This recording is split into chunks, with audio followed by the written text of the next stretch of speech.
రాష్ట్ర ఆర్థిక పరిస్థితి ఆందోళనగా ఉందని, నా దగ్గర ఉన్న సమాచారాన్ని అవగాహనతో ప్రజల ముందుంచడం జరిగిందని బీజేపీ రాష్ట్ర అధ్యక్షురాలు దగ్గుబాటి పురంధేశ్వరి అన్నారు. కార్పొరేషన్లు ఏర్పాటు చేసి ప్రభుత్వం అడ్డగోలుగా అప్పులు తెచ్చిందని ఆమె ఆరోపించారు. రాష్ట్ర గవర్నర్ అబ్దుల్ నజీర్ ను కలిసి రాష్ట్ర ఆర్థిక పరిస్థితిపై వివరాలు అందించాలని కోరారు. కేంద్రం నుంచి వచ్చిన నిధులు దారి మళ్లాయని మండిపడ్డారు. మద్యంపై భవిష్యత్తులో వచ్చే ఆదాయాన్ని కూడా చూపి అప్పులు చేశారని ఫైర్ అయ్యారు. ఇవాళ గవర్నర్ గారిని కలవటం జరిగింది. రాష్ట్ర ఆర్థిక పరిస్థితి గతంలో కూడా ఆందోళనకరంగా రాష్ట్ర ఆర్థిక పరిస్థితి ఉన్నటువంటి సందర్భంలో నాకున్నటువంటి సమాచారం మేరకు, నా అవగాహన మేరకు ఆ విషయాలన్నింటినీ కూడా ప్రజల ముందు మేము చాలా కాలం నుండి ప్రజలకి తెలియజేయడం జరుగుతూ వస్తున్నటువంటి విషయం. ఆ సందర్భంలోనే ఆర్బీఐ నిబంధనలు ఏవైతే ఉంటాయో వాటిని ఉల్లంఘించి ప్రభుత్వ ఆస్తుల్ని సైతం తనఖా పెట్టి, అంటే మనందరికీ తెలుసు, మన సెక్రటేరియట్ ని కూడా రాష్ట్ర ప్రభుత్వం తనఖా పెట్టినటువంటి విషయం మనందరికీ తెలుసు. కనుక ఏ విధంగా ఈ ప్రభుత్వ ఆస్తుల్ని తనఖా పెట్టి అప్పులు తెచ్చారు, అదే విధంగా కార్పొరేషన్ ని నెలకొల్పి, ఆదాయం లేనటువంటి కార్పొరేషన్లు నెలకొల్పి ఆ కార్పొరేషన్ పేరున అప్పులు తీసుకుని వచ్చి, అదేమిటంటే నిస్సిగ్గుగా ఈ కార్పొరేషన్లు చేసినటువంటి అప్పులు మాకు అసలు ఎటువంటి సంబంధం లేదు అని చెప్పి ప్రభుత్వం బుకాయించడం. దీనికి తోడు ఏదైతే ఈ అప్పులు చేసి తీసుకొస్తున్నటువంటి సందర్భంలో ప్రభుత్వ ఉద్యోగులు ఉంటారు, వారికి సైతం జీతాలు ఇవ్వకపోవడం, వారికి పెన్షన్స్ ఇవ్వకపోవడం సకాలంలో, అందులోనూ టెండర్స్ ఫ్లోట్ చేసిన తర్వాత పనులు చేసినటువంటి కాంట్రాక్టర్స్ ఎవరైతే ఉంటారు వారికి సైతం బిల్లులు సకాలంలో ఇవ్వకపోవడం, ఇప్పటి వరకు కూడా వారికి బిల్లులు ఇవ్వలేదు సవ్యంగా. ఆ నేపథ్యంలో చాలా మంది ఆత్మహత్యలు చేసుకున్నటువంటి విషయం కూడా మనందరికీ తెలుసు. అదేవిధంగా కేంద్ర ప్రభుత్వం గ్రామీణాభివృద్ధిని దృష్టిలో పెట్టుకుని గ్రామాలకి నేరుగా వనరులు అందించాలి అని చెప్పి భావించినటువంటి సందర్భంలో సైతం గ్రామీణాభివృద్ధిని ఉద్దేశించి కేంద్ర ప్రభుత్వం ఇచ్చినటువంటి డబ్బును కూడా రాష్ట్ర ప్రభుత్వం డైవర్ట్ చేసినటువంటి విషయం మరి ప్రజలందరికీ తెలుసు. చాలా మంది సర్పంచులు కూడా ఎప్పుడైతే వారికి వెచ్చించినటువంటి డబ్బులు రాలేదో, బిల్లులు రాలేదో ప్రభుత్వం నుండి, వారు కూడా ఆత్మహత్యలు చేసుకున్నటువంటి నేపథ్యం.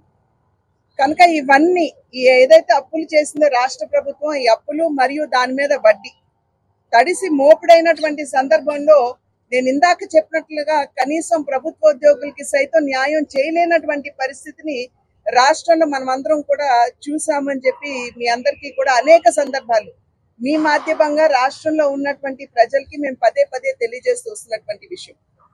అసలు మనం అందరం కూడా సిగ్గుపడవలసినటువంటి విషయం ఏమిటంటే, ఏదైతే మద్యం మీద వచ్చేటువంటి ఆదాయం ఉంటుందో, అంటే భవిష్యత్తులో వచ్చేటువంటి ఆదాయాన్ని పూచికత్తుగా చూపించి, అంటే ఒకానొక సందర్భంలో మరి ముఖ్యమంత్రి జగన్మోహన్ రెడ్డి గారు వారు ప్రజల వద్దకి 2019 సంవత్సరానికి ముందు, ఎన్నికలకి ముందు ప్రజల వద్దకు వెళ్ళినప్పుడు మేము దశల వారీగా మద్యపాన నిషేధాన్ని తీసుకుని వస్తాను అని చెప్పినటువంటి జగన్మోహన్ రెడ్డి గారు అదే మద్యం మీద వచ్చేటువంటి ఆదాయాన్ని చూపి దాని మీద కూడా అప్పులు చేసినటువంటి విషయం ఇంతకంటే సిగ్గుచేటు ఇంకోటి ఉంటుంది అని చెప్పి ఒక మహిళగా నేనైతే భావించడం లేదు. కనుక అటువంటి సందర్భంలో, అటువంటి పరిస్థితుల్లో ఇవాళ గవర్నర్ గారిని, ముఖ్య నాయకులైనటువంటి మేమందరం కూడా వారిని కలవటం జరిగింది.